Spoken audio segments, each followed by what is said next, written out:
No, I don't like that angle.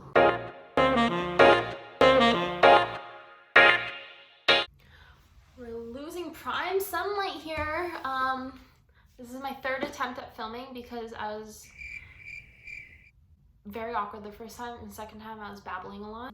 So yeah, hi guys, welcome to my channel. My name's Sunny. I'm 22 years old. I'm an undergraduate student at the University of Toronto, specializing in history of religions and double minoring in sociology and psychology. My interests primarily lie in the intersection of popular culture and religion and how that shapes people in modern day societies. Currently, I'm working on 2 research projects, well, 3, but 2 main ones I'm really interested in are the experiences of hijab-wearing Muslim women in sports participation within the GTA, and my second one that I recently just started was the relationship between superheroes and religion. And I touch on the Avengers and Hunger Games in that research project, so yeah, that's where my interests lie. That's a little bit about myself. But in this video, I figured that I'd answer some questions and yeah, so you guys can get to know me a bit better. So I posted a story on my Finsta asking you guys to send in your questions for me to answer, and I actually got a lot. I was scared that I wasn't gonna get any, but my friends are great and they all asked really good questions, so we're just gonna get right into it. If you see me looking down, it's because I have my questions on my laptop in front of me. But yeah.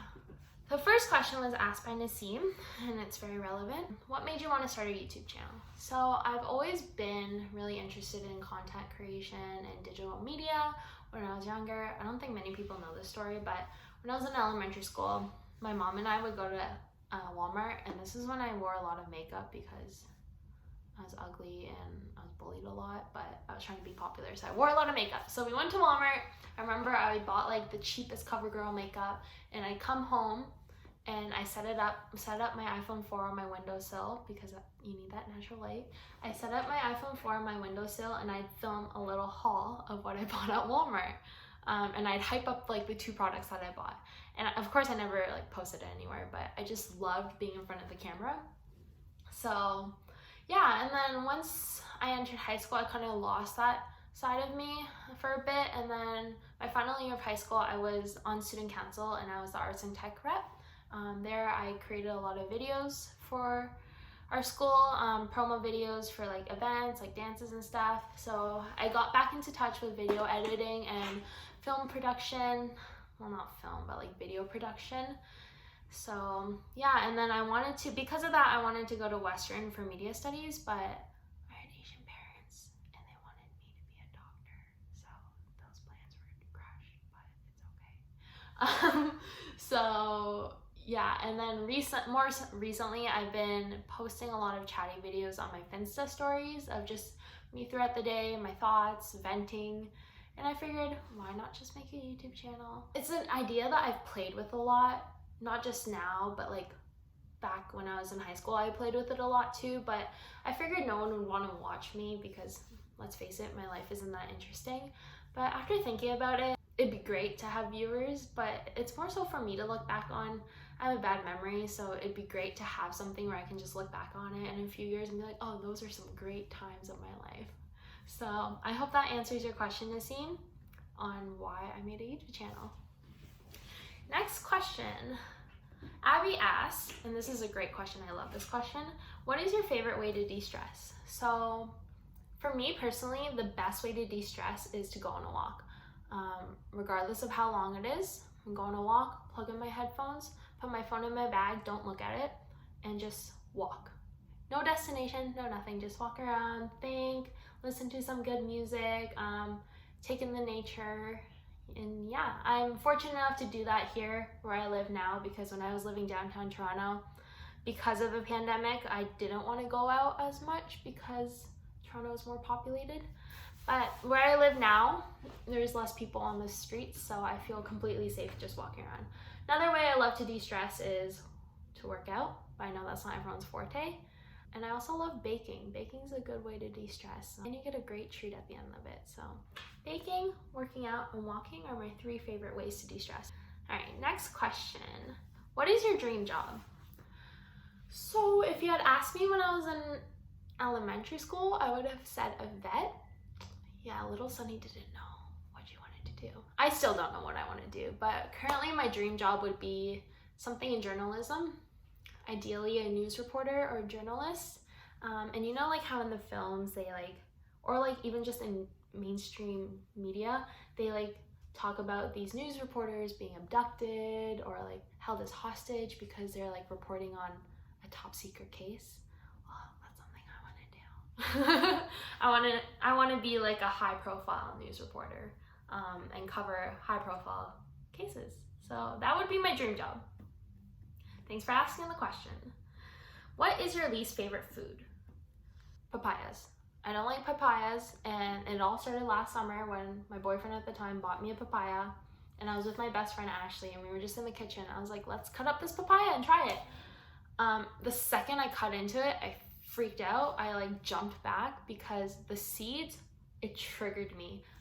If you don't know, I have a fear of holes and like little circles. Trichophobia. I don't want to look it up because it's going to show me the photos, but yeah, those seeds, just, I couldn't do it. I couldn't even try the papaya. I couldn't even cut it. I couldn't look at it. And that's why papayas are my least favorite food. Not because they don't taste good. I'm sure they taste fantastic, but because of the seeds, I can't do it. What is your biggest pet peeve? I have many pet peeves, but my biggest pet peeve would have to be when people are late. Not just late for things with me, but when my friends are involved too, because that shows that they not only disrespect my time, but also my friends' time. So that's one of my pet peeves. And my second biggest pet peeve, because I live in the GTA, has to be slow walkers, especially when we're like trapped in a tunnel. Slow walkers in groups trapped in tunnels. That's my biggest pet peeve because you can't even get around them. Oh, and if they smoke, even worse, because I get caught behind their slow walking smoke. Emily asks, what is your favorite thing about yourself? Prior to being asked this question, I never really thought about it, but I would have to say my favorite thing about myself is my ability to put myself in other people's shoes. I'm very empathetic, and I think that's why I don't hate people, because even things that people do that can be seen negatively, I try to like understand why they're acting. Even if they lash out at me or they make me upset, I'm upset for a minute, but then after that I try to put myself in their shoes and understand why they acted that way. Not necessarily the best thing all the time, because I feel bad for people even when what they did was hurtful to me. But yeah, that's something that I value about myself, is my empathy for other people. So that has to be my favorite thing about myself. Thanks for asking the question, Emily. That was a really good question. What's your favorite movie and TV show? I'm just gonna say it, I don't have a favorite movie. I'm not a big movie buff. I wish I was, but I'm not. I have a list of like classic movies that I'm trying to get through. V for Vendetta,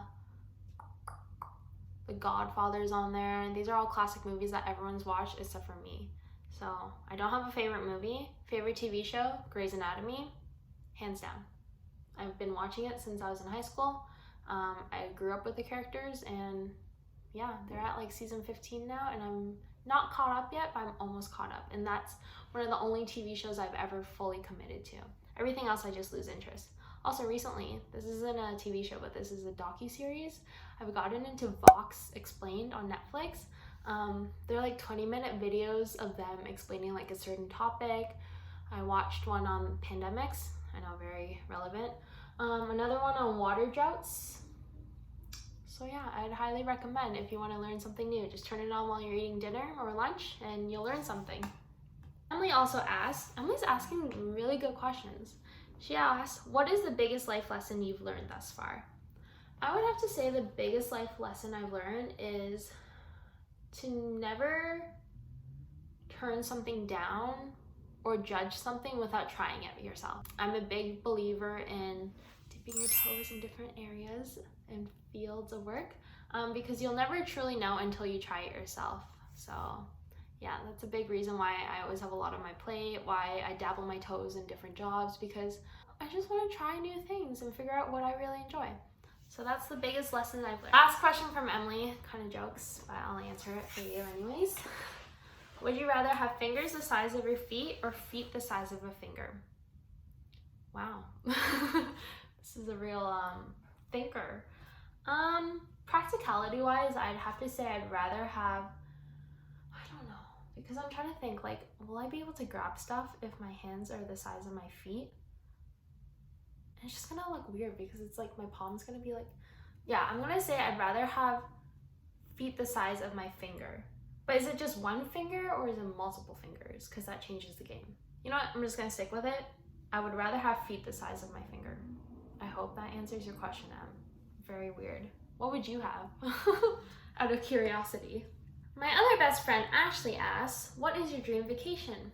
Oh, there's so many places I want to travel right now. Like, I would have to say somewhere tropical, warm, and by the water, because I love water activities, or Tokyo, Japan. So like either like somewhere like Hawaii or Tokyo, Japan, because I want to try all their cuisine, and I also want to just ride their bullet train. It seems really cool, and Japan's just really technologically advanced, so I'd love to go there. My dad used to work in Japan for a big company right out of university, and he always raved about it. He told me a lot of stories about his experiences there, so I would love to go and just experience it myself. Biggest way COVID-19 or quarantine has changed your life? It's made me realize a lot of things about myself. I've done a lot of self-reflecting throughout the pandemic. I've learned that I am at heart an extrovert. I thrive off of human interaction. I learned that some things are just not worth holding on to. I've put in more effort to reach out to my friends and family and check in on them. And I've also just learned to feel what I'm feeling, and I've been working on trying to process my emotions a lot more. So it's given me a lot of time to self-reflect. So that's the biggest way quarantine has changed my life. Neha asks, what is your favorite book? I've read a lot of books. I went through like this whole book phase when I was in high school, and I would have to say my favorite book, not a lot of people know this book, but it's called Speak. It's about this girl in high school who was sexually abused, and it just brings you through her own journey of sharing her story. And I just really, I don't know why, I really connected with the character, and to this day it's very memorable for me. So that has to be my favorite book. I know it's not something like a classic book like The Great Gatsby or Moby Dick, but yeah, that's my favorite book. What is your daily routine? I guess I'm a creature of habit. I have like a framework to my routine. I wake up early in the morning, go to the gym, early as in like 5 a.m. I'm one of those. I wake up at 5 a.m., go to the gym, work out, get home at 7 a.m. I shower, I eat breakfast, and then the 9 to 5 window is where it really varies. Some days I have work, some days I have school stuff. So that varies, but then after 5 p.m. I eat dinner, go for my walk, have a drink, and do whatever else I need to do. So that's my typical routine throughout the day. Obviously it changes like if I have plans or something, but yeah, that's my daily routine. Neha also asked, who is your favorite coworker from your previous job? You know, I've had a lot of jobs, Neha, so I don't really know. I've worked with so many amazing people that I can't just pin it on one person. No, I'm just kidding. Obviously, I love you, and you're my favorite coworker from my previous job. Thanks for asking your questions, Neha. Alyssa asked, if you had to live in a different country for a year, which country would it be? I would have to say South Korea, because that's where I was born. Family immigrated here when I was 3 years old, and I haven't been back since, so I would love to just live there, experience the culture, get back in touch with my roots, and practice my Korean, reconnect with some family, and yeah. Do you prefer to eat in or eat out? That depends. I really love cooking, but my cooking is never on the level of great taste as food that I get when I eat out. I'm gonna say eat in because it saves me money, and also if I'm with friends, I love cooking with friends. It's a great social thing to do. So yeah, I love to eat. I would prefer to eat in, but if I'm lazy, I would eat out.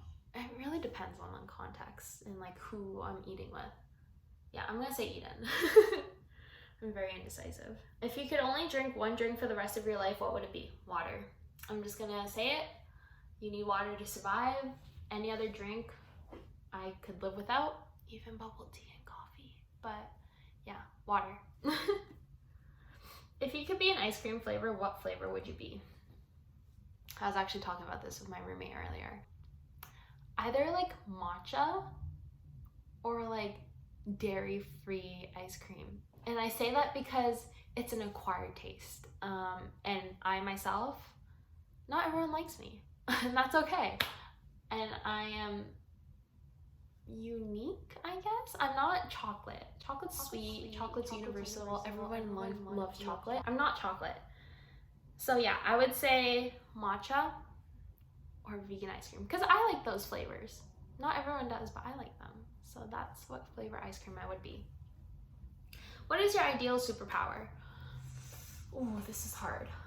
So I've been watching The Boys on Amazon recently, and there's this one superhero, I forget his name, but there's one superhero where he can touch you and he experiences your experiences throughout your life, kind of like mind reading. So that would be really cool, but also I feel like it'd freak me out because I might find out things about people that I didn't want to find out. But I wouldn't want something like flying or being invisible. No, that's lame. I'd want to be able to touch someone and experience their life experiences. I think that's a cool superpower. Ben asks, what's your favorite booty exercise? My favorite booty exercise, Ben, thanks for asking, has to be sumo deadlifts. I know everyone loves hip thrusts, but sumo deadlifts are where it's at. You feel so strong when you can pull a heavy weight. And like the noise it makes when it drops, well not drops, but when it hits the platform, it's so satisfying, and that's something that I can actually go really heavy on. So it's just such a satisfying workout, and it targets the booty. So sumo deadlifts are my favorite booty exercise, and I consider them exercise. Last question. Are we at the last question already? Wow, I feel like I've been talking forever. My roommate asked, if you owned a zoo, what 3 animals would you have? Alpacas, because I love alpacas, and they'd have to be in a herd because alpacas die of loneliness, and I can't have that. So alpacas. What else would I have? Alpacas. What are the quokkas? I would have quokkas because they're always smiling. And penguins because I just sit there and watch them go into the water. So alpacas, penguins, and quokkas are the 3 zoo animals that I would have. So come check out my zoo if you like any of those animals. But I think that is all the questions. Wow, why did I think there was so much more? But I hope you guys enjoyed. I hope I wasn't super awkward, and I'm sorry that I was staring at myself a lot and not at the actual camera. I'm trying to work on that. But yeah, thanks for joining me. I hope you learned a little bit about myself, and until next time, I'll see you next time. Yeah, that's about it. I'll talk to you guys soon. Bye.